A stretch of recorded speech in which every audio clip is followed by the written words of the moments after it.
Hello viewers, সকাল থেকেই টিপটিপ বৃষ্টি পড়ছে। তো এদিকে ছেলে ডিমান্ড করলো আজকে খিচুড়ি খাবে। তো এই জন্য আমি আদা, পেঁয়াজ, রসুন, তারপর হচ্ছে গাজর, কাঁচামরিচ, ধনেপাতা, বেগুন এগুলো কুটে নিয়েছি। বেগুনকে একটু গোল গোল করে করেছি, কারণ হচ্ছে বেগুনটা ভাজি করব। খিচুড়ির সঙ্গে বেগুন ভাজা ভালো লাগে। আর আলু আর কাঁকরোলও কুটে নিয়েছি, এগুলো একটু ছোট সাইজ করে কুটে নিয়েছি। এরপরে হচ্ছে এই যে আমার আদা আর রসুনকে একটু থেতো করে নিলাম, থেতো করে এগুলো ইউজ করব। এরপর হচ্ছে চাল ডালকে ভিজিয়ে পানি ছড়িয়ে রেখে দিয়েছি, আধা ঘন্টার মতো পানি ছড়িয়েছে। এরপরে হচ্ছে একটি পাত্র বসিয়ে দিয়েছি, সসপ্যানে পানি শুকিয়ে আসার পর আমি সয়াবিন তেল দিয়ে দিয়েছি। এই সয়াবিন তেলের পরে সরিষার তেল দিয়ে দিয়েছি।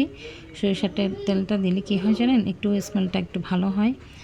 এরপরে হচ্ছে আমি পেঁয়াজ কুচি দিয়ে দিচ্ছি। পেঁয়াজ কুচি দেওয়ার পর এরপর দেব কাঁচামরিচও অ্যাড করে দিলাম। এরপর একটু ভালো করে একটু ব্রাউন করে একটু ভেজে নিলাম। ভেজে নেওয়ার পর দিয়ে দিচ্ছি আদা বাটা, রসুন বাটা।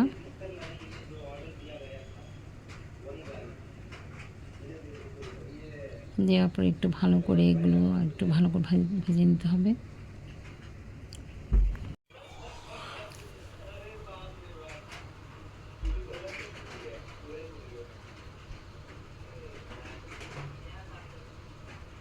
এরপরে দিয়ে দিচ্ছি তেজপাতা। এরপর দিচ্ছি গাজর কুচি।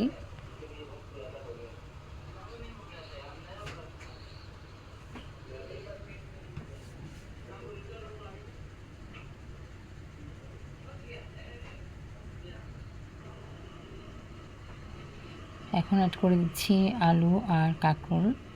আপনারা অন্যান্য যে কোনো জিনিস, যে কোনো সবজি ইউজ করতে পারেন। আমার বাসায় আজকে এগুলোই ছিল, এগুলো দিয়েছি।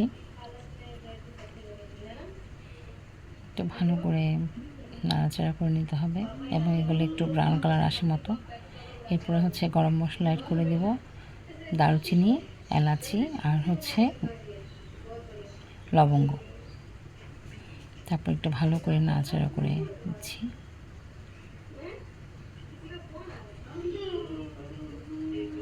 এই যে একটু ব্রাউন হয়ে আসার পর আমি চাল আর ডাল দিয়ে দিচ্ছি। আপনারা এখানে ডাল, মসুর ডাল, মুগ ডাল, যে কোনো ডাল ইউজ করতে পারেন। আমার মসুর ডাল ছিল তাই এটাই দিয়েছি। মুগ ডাল সহ দিলে একটু আরও ভালো টেস্ট আসে। এখন নাড়াচাড়া করে নিলাম সব মশলার সাথে। এই যে লবণ দিয়ে দিলাম পরিমাণ মতো, 1 চা চামচের মতো দিয়েছি। এরপরে দিয়ে দিলাম হলুদের গুঁড়া 1.5 চা চামচের মতো দিয়েছি। আপনারা আপনাদের প্রয়োজন মতো কম বেশি বাড়িয়ে নেবেন। এরপরে দিলাম ধনিয়ার গুঁড়া। এরপরে দিয়ে দিচ্ছি খিচুড়ি মশলা।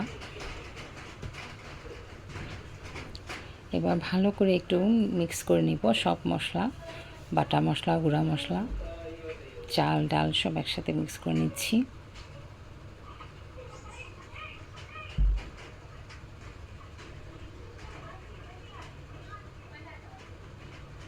সব মিক্স করার পরে এরকম হয়েছে। এরপরে হচ্ছে গরম পানি দিয়ে দিচ্ছি। আপনারা সব সময় চাইবেন যে গরম পানি ইউজ করার জন্য। ঠান্ডা পানি না দিয়ে গরম পানি দিলে রান্নাটা ভালো হয়। পরিমাণ মতো গরম পানি দিয়ে দিয়েছি আমি।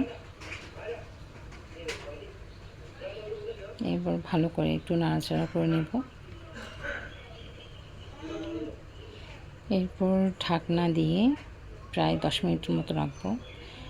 মাঝে মাঝে আমি ঢাকনা উল্টে নাড়াচাড়া করে দিচ্ছিলাম যাতে রান্নাটা অনেক ভালো হয়।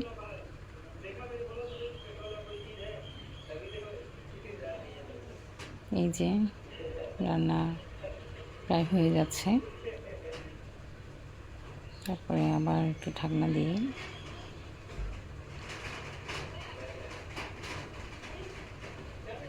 এই যে ফাইনাল একদম থালে নিয়ে দেখাচ্ছে আপনাদেরকে মাংস, বেগুন ভাজা আর হচ্ছে খিচুড়ি। ভালো থাকবেন সবাই, টাটা।